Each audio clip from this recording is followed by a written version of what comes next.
নমস্কার দর্শক বন্ধুরা, আমি দীপান্বিতা আবার চলে এলাম আপনাদের সামনে দারুণ স্বাদের একটা পিঠের রেসিপি নিয়ে।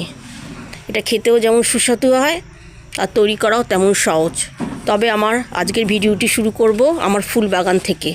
আমার ফুল বাগানে কিছু সামান্য ফুল করেছি, তাই ভাবলাম আপনাদের কাছে শেয়ার করি।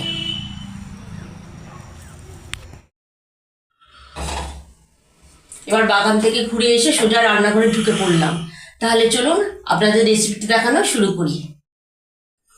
চন্দন কাঠ পিঠের তৈরির জন্য আমি কড়াইটা ওভেনে বসিয়ে এর মধ্যে দিয়ে দিলাম 2 চামচ ঘি। ঘিটা এবার গলে গেছে। এবার এর মধ্যে দিয়ে দিলাম 1 কাপ গোবিন্দভোগ চালের গুঁড়ো।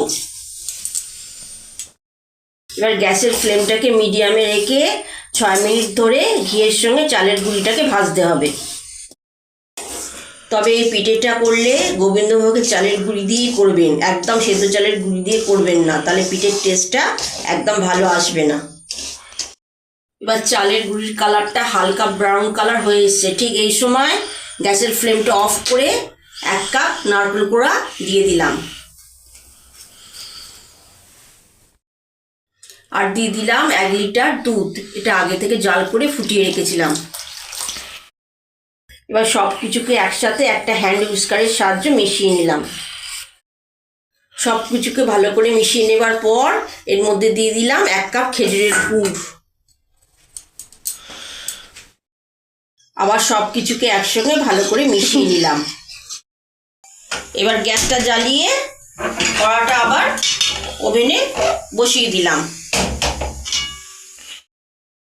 এখন মিশ্রণটাকে অনবরত নেড়ে চুড়ে জাল করতে হবে মিডিয়াম আঁচে, না হলে প্যানের তলায় লেগে যাবে। এখন মিশ্রণটা ঘন হতে শুরু করেছে। এই সময় গ্যাসের ফ্লেমটা একদম লোতে রেখে অনবরত নাড়াচাড়া করে যেতে হবে। কিছুক্ষণ জাল করার পর মিশ্রণটা আরও ঘন হয়ে এসছে। ঠিক এই সময় কিছুটা কিশমিশ আর কিছুটা আমন্ড বাদাম কুচি দিয়ে দিলাম, দিয়ে এর সঙ্গে মিশিয়ে দিলাম। তবে কাঠবাদাম আর কিশমিশ দিলে এর টেস্টটা আরও ভালো আসবে। তবে আপনারা আমন্ড বাদামের বদলে কাজুও দিতে পারেন। কিছুক্ষণ জাল করার পর এর মধ্যে দিয়ে দিলাম 1 টিস্পুন ঘি। আবার মিশ্রণটাকে আমি ঘিয়ের সঙ্গে 5 মিনিট ধরে জাল করে নেব। 5 মিনিট পর দেখছি পিঠের মিশ্রণটা বেশ ঘন হয়ে এসছে। এবার মিশ্রণটাকে ওভেন থেকে নামিয়ে নেব। এবার একটি থালার মধ্যে আগে থেকে ঘি ব্রাশ করে রেখেছিলাম। এবার এর মধ্যে পিঠের মিশ্রণটা ঢেলে দেবো।